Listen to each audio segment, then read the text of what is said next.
أعوذ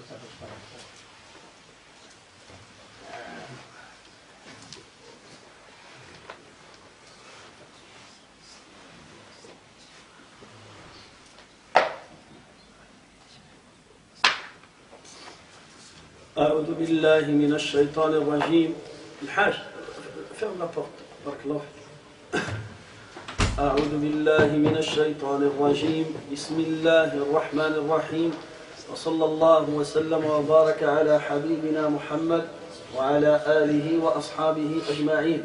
أما بعد فإن أصدق الكلام كلام الله عز وجل وخير الهدي هدي رسول الله صلى الله عليه وسلم وإن شر الأمور محدثاتها وكل محدثة بدعة وكل بدعة ضلالة وكل ضلالة في النار.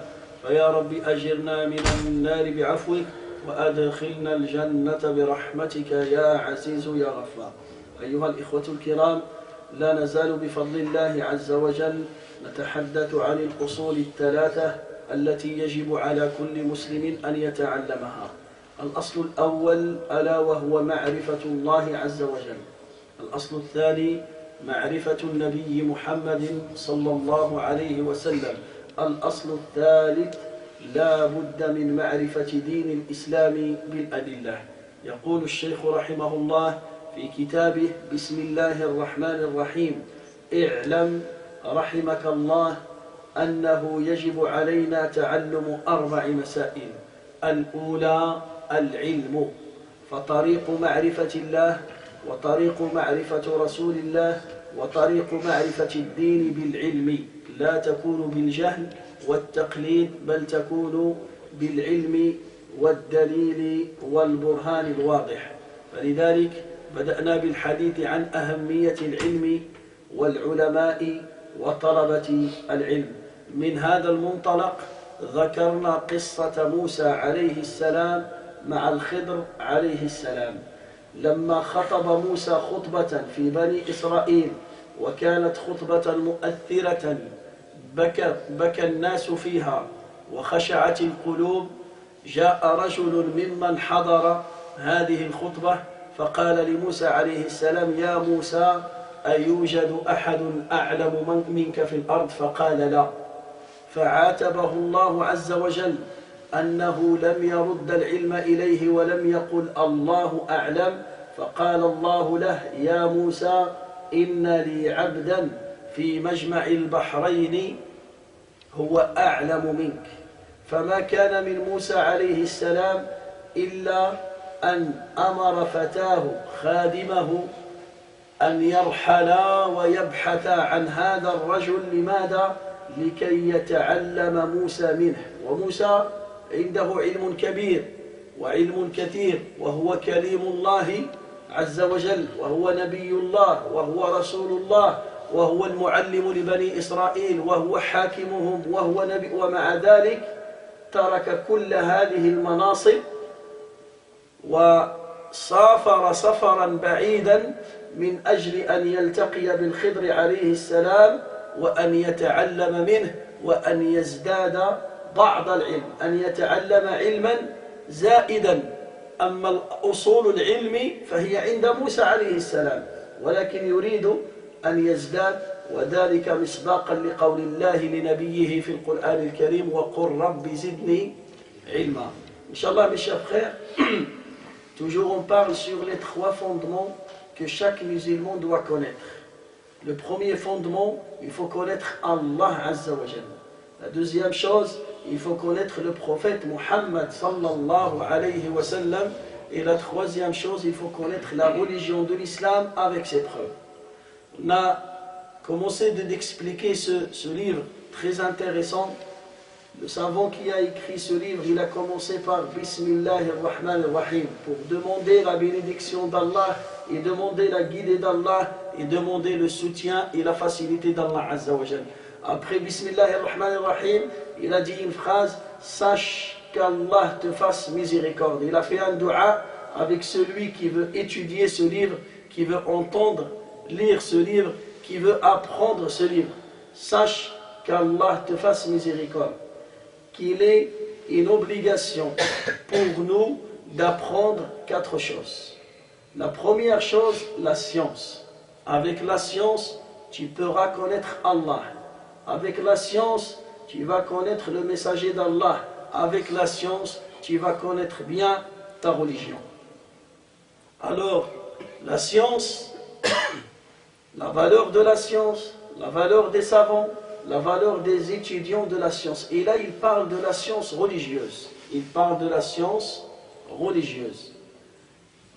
De là, on a commencé de parler sur la valeur de la science et on a traité l'histoire de Moussa alayhi salam avec un homme qui s'appelle Al-Khidr. Moussa alayhi salam, un jour, il a fait un prêche. Il a fait une khutbah. Et sa khutbah, elle était touchante. Il a touché les cœurs des gens. Les gens, ils ont pleuré. À la fin du khutbah, un homme, il est parti voir Moussa alayhi salam. Il lui a posé la question. Il dit, Ya Moussa, est-ce qu'il y a quelqu'un sur terre qui a le savoir et la science plus que toi? Moussa alayhi salam, il a dit, non, je suis le premier. Alors Allah Ta'ala, il va lui faire un reproche. Il va lui dire, pourquoi tu n'as pas dit, c'est Dieu qui sait. Moi je ne sais pas. Allahu a'lam. Peut-être il y a quelqu'un, je ne le connais pas. Lui il a dit directement, non. Alors Allah il a parlé avec lui. Il lui a dit, Ya Moussa, j'ai un serviteur qui est dans cet endroit, il a le savoir plus que toi. Alors Moussa alayhi salam, regardez la motivation et la valeur d'apprendre la science. Directement il a dit, Ya Allah, comment je fais pour me rencontrer avec lui? Il lui a dit, il est loin, il est dans tel endroit. Il a dit, c'est pas grave. Allah Ta'ala, il lui a donné un signe, il lui a dit, tu vas prendre un poisson avec toi, et le moment où le poisson saute dans la mer, tu vas le trouver dans cet endroit. Et Moussa alayhi salam, il a préparé un long voyage. Pourquoi? Pour apprendre la science. Et c'est pas pour apprendre la science de A jusqu'à Z, pour rajouter un peu de science. Parce que Moussa, à la base, il est savant. Il a beaucoup de science. Allah Ta'ala lui a donné la Torah. Et Allah, il a écrit dans la Torah toutes choses. Walakin, Moussa, c'est lui le professeur. C'est lui le prophète. C'est lui le chef de Banu Israël. Et il va laisser tout ça, tous ses postes, il va les abandonner, il va les laisser temporairement. Pourquoi? Pour partir et apprendre cette science qu'il ne sait pas. Alors quand il a fait le voyage, ils ont arrivé à cet endroit, lui et son serviteur, ils sont arrivés à un endroit, il s'est rencontré avec Al-Khidr alayhi salam. Alors Moussa alayhi salam, il a demandé à Al-Khidr, est-ce que je peux te suivre pour apprendre un peu de ta science? Je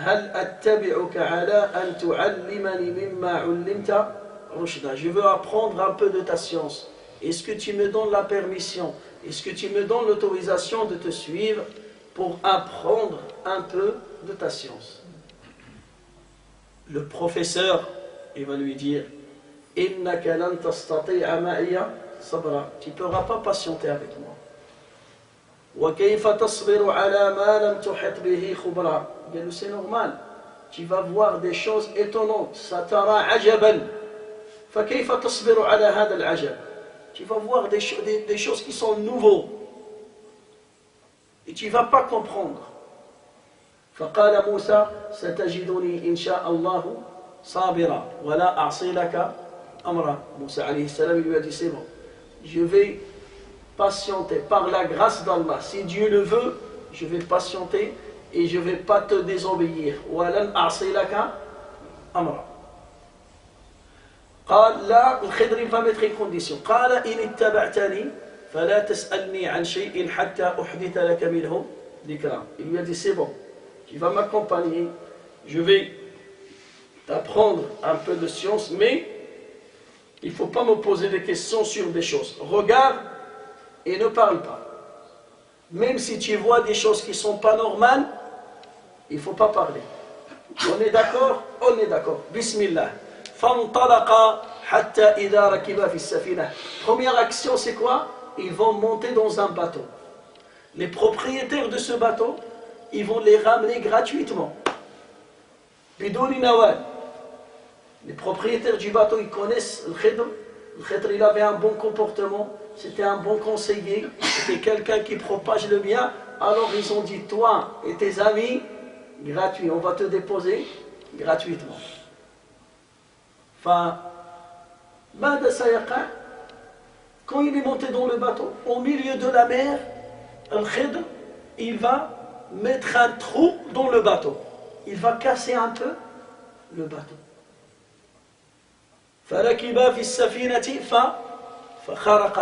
Directement il monte et directement il a mis le trou. لأن الله تعالى يقول هنا بالفاء فركب فخرقها والفاء تفيد التعقيب بسرعة. Quand tu écoutes le fa, quand tu dis fa, فركب, ça veut dire directement, rapidement. فأدن فأقام فصلى, direct. Ça veut dire il n'a pas laissé avant. Quand vous écoutez thumma tufidu at-ta'qiba bi tarahi. Ça veut dire il y a un temps, tu as laissé un moment et après tu as fait la deuxième action. Mais là, il est monté et directement il a cassé, il a enlevé une branche du bateau, il a mis un trou. Moussa alayhi salam, normalement il doit patienter, il ne doit pas parler. Qala أخرقتها لتغرق أهلها لقد جئت شيئا إمرا. Qu'est-ce que tu fais? Tu n'as pas de cerveau? Les gens, ils nous ont déposés gratuitement, on n'a rien payé, et c'est comme ça que tu récompenses ces gens. Tu veux faire noyer les propriétaires, les gens de ce bateau? قلنا هنا العلماء قالوا موسى عليه السلام لم يفكر في نفسه بل فكر في الناس. Moussa alayhi salam, il n'a pas pensé à lui-même. Il a dit أخرقتها لتغرق أهلها. Tu veux faire noyer ces gens? Il n'a pas dit tu veux nous faire noyer. Il s'est oublié. Et c'est celui-là le responsable. Le responsable, il est comme ça. Quelqu'un qui est dans une responsabilité, il ne pense pas assez à ses intérêts, il pense aux intérêts des autres avant ses intérêts. فلذلك كان رسول الله صلى الله عليه وسلم إذا خرج في سفر يمشي خلف القوم. Le prophète صلى الله عليه وسلم, quand il sort dans un voyage, il marche le dernier, il marche derrière, il ne marche pas devant. Le chef normalement, il marche devant, il marche derrière. Hein? Il marche devant, garde-corps, hein? Non, lui il marche derrière. Pourquoi? Parce que quand il est derrière, les plus faibles, ils sont protégés. Parce que qui reste derrière? Les faibles. Les plus faibles, ils sont... Alors quand le chef il est derrière, les gens ils vont donner l'importance à ceux qui sont derrière. Si quelqu'un il tombe, ils sont là. Si quelqu'un il a faim, ils sont là. Si quelqu'un il a besoin d'aide, ils sont là. Ils marchent derrière le dernier qui reste. Pourquoi? Pour attirer l'attention des gens, de faire attention aux plus faibles, aux gens qui ne peuvent pas, aux gens nécessiteux. فلذلك موسى عليه السلام كان يفكر في قومه ولم يفكر في أصحاب السفينة ولم يفكر في نفسه. Et celui qui veut arriver et bien gérer une responsabilité, il doit avoir cette mentalité.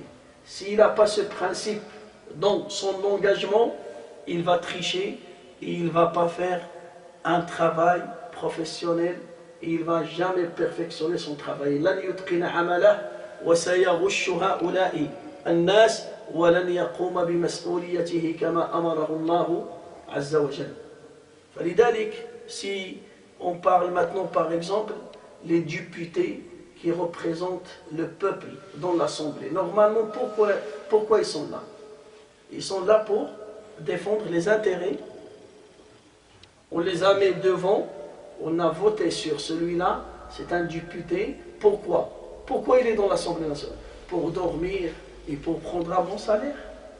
Ou bien pour défendre les droits des gens? On le met devant, on lui donne cette responsabilité. Pourquoi? Pour qu'il parle de ce quartier. Ils n'ont pas de lumière. ce quartier, ils n'ont pas de ça. Les jeunes de ce quartier, ils n'ont pas des centres de loisirs. Les centres d'endroit, voilà, il n'y a pas ça, il n'y a pas ça, il faut faire ça, ça veut dire il est là. C'est lui l'intermédiaire entre le peuple et l'État. Ça veut dire qu'il prend une lourde responsabilité. Malheureusement, c'est rare les gens qui font ça et qui savent la valeur de cette responsabilité. Tu es là pour défendre la cause des gens, pour défendre les intérêts des gens et surtout l'intérêt des plus faibles et des plus pauvres. النبي صلى الله عليه وسلم يقول إنما تنصرون بضعفائكم وفي رواية إنما تنصرون وترزقون بضعفائكم. Le prophète sallallahu alayhi wa sallam nous a dit, si vous voulez la victoire et vous voulez la bénédiction dans vos subsistances, في الرزق, البركة في الرزق, il faut prendre soin des plus faibles, il faut prendre soin des plus pauvres, il faut défendre les plus faibles, il faut défendre les intérêts du plus pauvre. فلذلك موسى عليه السلام هنا ماذا يقول؟ أخرقتها لتغرق أهلها. Il s'est énervé. هنا الخضر. هنا أيضا العلماء استنبطوا. Il y a une autre leçon. C'est autorisé de s'énerver pour Allah Azza wa Jal. Est-ce que Moussa s'est énervé pour lui? هل غضب لنفسه? Ou bien il s'est énervé pour Dieu parce qu'il a vu un munkar. Qu'est-ce qu'il a vu lui? Il a vu un munkar.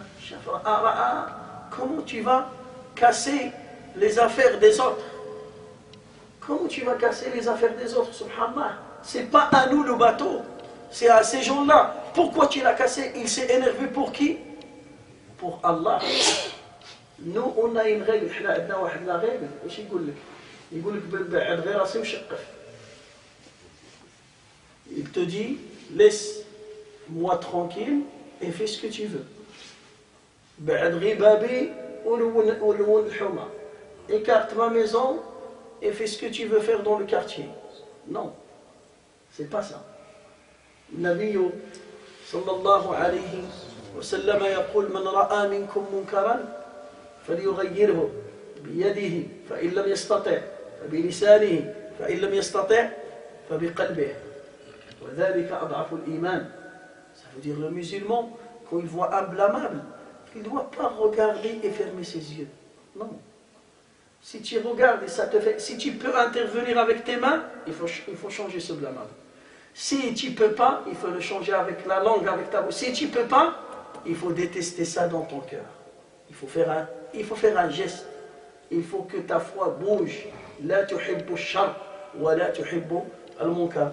ولكن لا تغضب للدنيا. Nous malheureusement on s'énerve pour dunya. Si quelqu'un te regarde mal, تزعف عليه. Mais si quelqu'un il insulte Dieu devant toi, ومن الناس من يقول آمنا بالله فإذا أوذي في الله جعل فتنة الناس كعذاب الله. Il y a des gens qui disent je crois en Allah. ولكن si il subit une épreuve pour Allah, il ne peut pas patienter. Pour Allah, il ne patiente pas. Pour dunya, il se bat. Pour dunya, on patiente jour et nuit. Tu peux patienter, tu peux travailler des travails forcés et tu patientes. Tu peux travailler la nuit et tu patientes. Tu peux et tu patientes pour dunya. Voilà qu'il pour din, on ne patiente pas. Et le plus important, c'est de s'énerver et de patienter pour Allah. Kana Rasulullah sallallahu alayhi wa sallam la yaghdabu li nafsihi. Le prophète sallallahu alayhi wa sallam, jamais il s'est énervé pour lui. Toujours quand il s'énerve pour qui? Pour Allah Azza wa Jalla. Jamais il s'est énervé pour lui, ni pour faire une vengeance, au contraire. Quand il s'énerve pour Allah Azza wa Jalla. والقصص طويلة في ذلك. النبي صلى الله عليه وسلم, écoutez un jour, pour vous montrer que le prophète il ne s'énerve pas pour lui, il pense aux intérêts des autres. ذات يوم اشترى رسول الله صلى الله عليه وسلم جزورا أو جزائر من رجل أعرابي. الجزور هو الجمل. Le prophète il a acheté un chameau ou bien des chameaux de quelqu'un. Il a négocié le prix avec lui. On dit Jazor ou Jazair. Jazair, c'est pas l'Algérie. Ça veut dire Jama', pluriel de Jazor. Alors là, le prophète sallallahu il a négocié le prix. Le bédouin arabi, قال يا رسول الله, tu me donnes des dates. T'as traîné, les dates. 100 kg, 200 kg. Le prophète il a dit c'est bon, j'ai à la maison, je vais rentrer à la maison et je vais te ramener le prix. النبي صلى الله عليه وسلم دخل إلى البيت فلم يجد التمر. Il n'a pas trouvé les dates. كان قد تصدق بها ونسي. Il a déjà sorti ses dates et il a oublié.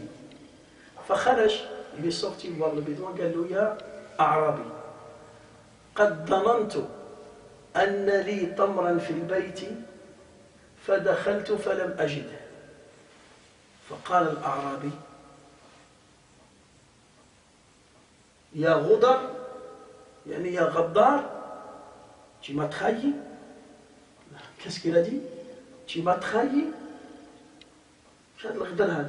Tu me dis, je vais te ramener le prix, et maintenant tu sors, il y a Rodal. Et les compagnons, ils étaient présents, Kalbat, Sahaba. Toi, tu peux dire au prophète, tu m'as trahi. Le prophète, il est en train de mentir là, il est en train de t'arnaquer. Il est en train de jouer avec toi. Le prophète sallallahu alayhi wa sallam, il a répété. Il veut lui expliquer. قال يا أعرابي قد كان لي تمر في البيت فتصدقت به فأخرجته ونسيت. J'avais des dates à la maison et j'ai sorti ces dates et j'ai oublié. فقال يا غدر, tu veux me trahir? Tu m'as trahi? Il a levé sa voix. والصحابة رضي الله عنهم كادوا يقتلون النبي صلى الله عليه وسلم. يقولوا له ne bouillez pas. La troisième fois, Ya Arabi. Regardez, il veut lui expliquer. Ya Arabi. Là, ce bédouin, il est en train de traiter le prophète sallallahu alayhi wa sallam. Il est en train de l'accueillir. Est-ce qu'il s'est énervé? Est-ce qu'il est énervé? Entre moi et toi, tu me dis, tu es un traître, tu m'as trahi, tu m'insultes moi, tu n'as pas insulté Dieu, tu n'as pas insulté la religion, entre nous. Ya Arabi, j'avais des dates chez moi et j'ai oublié, j'ai sorti ces dates et j'ai oublié. Qala lahu ya Ghudar, il n'a pas compris, il répète toujours le même mot. فقال النبي صلى الله عليه وسلم لامرأة يا فلانة هل عندك غدق من تمر؟ قالت نعم. قال أعطيني هذا الغدق وسنرده إليك. Alors le prophète il est parti, il a envoyé quelqu'un, il a prêté des dates. Voilà, il a emprunté des dates il a ramené ces dates-là. Un compagnon, c'est lui qui va lui donner. فقال النبي صلى الله عليه وسلم اعطيه حقه ووفيه وزده. Le prophète il lui a dit, regarde, tu vas lui donner 100 kilos et tu vas lui rajouter un peu. Rajoute-lui un peu. Il lui a donné par exemple 100 kilos, il lui a rajouté 5 ou 6. ففرح الأعرابي. Ce bédouin il était content. Enfin, il est parti voir le prophète, ils étaient que deux. فقال له يا رسول الله لقد أطيبت ووفيت بارك الله فيك لقد أطيبت ووفيت. Que Dieu te bénisse, tu m'as donné plus que mon prix, tu m'as donné plus que mon prix, t'es généreux, t'es généreux, t'es généreux. Regardez, Hona, qu'est-ce qui va se passer? Le Nabi sallallahu alayhi wa sallam, ya Arabi, est-ce que tu peux dire ça devant mes amis? Est-ce que tu viens de me dire entre nous? Est-ce que tu peux dire ça devant? Oui, je vais dire ça. Alors ils sont partis devant tout le monde. فقال يا أيها الناس إن رسول الله صلى الله عليه وسلم لقد أطيب ووفى. Il m'a donné plus que mon prix. C'est quelqu'un qui est généreux. Que Dieu te bénisse. Barakallahu fik, barakallahu fik. Les savants ils ont dit pourquoi le prophète il a ramené le bédouin, il lui a dit tu dois dire ça devant. قال ليطيب خاطر الناس عليه. Parce que les gens, ils ont détesté le bédouin. Alors il veut enlever cette haine de leur cœur. Comme quoi il a fait une faute et il a corrigé sa faute. C'est bon, il est bien avec le prophète. On s'entend bien. Ça veut dire qu'il faut enlever cette colère et cette haine. Regardez, il n'a pas pensé. C'est pas il est en train de partir pour laver son visage, pour laver son image. Le prophète là, il n'est pas parti pour laver son image. Il est parti pour laver l'image de bédouin. Il a pensé à l'autre avant de penser à lui-même. Les compagnons, quand ils ont vu ce mauvais comportement de ce bédouin avec le prophète, ils l'ont détesté. Il y en a même des gens qui étaient prêts à l'égorger, à le tuer, à le taper. Mais le prophète, avec sa longanimité, avec sa patience, regardez comment il a réussi à gagner le cœur de ce bédouin et à nettoyer les cœurs de ses amis. فقال له يا رسول الله لقد وفيت وأطيبت فقال له النبي صلى الله عليه وسلم أولئك خيار الناس وأحبهم إلى الله الطيبون الموفون الطيبون الموفون. Et on va s'arrêter là, Inch'Allah Azza wa Jal. Et demain, on va continuer de tirer les leçons de cette belle histoire qui s'est passée entre Moussa et le Khidr. فاللهم علمنا ما ينفعنا وانفعنا بما علمتنا وزدنا علما يا رب العالمين. سبحانك اللهم وبحمدك نشهد أن لا إله إلا أنت نستغفرك ونتوب إليك. سبحان ربك رب العزة عما يصفون وسلام على المرسلين والحمد لله رب العالمين.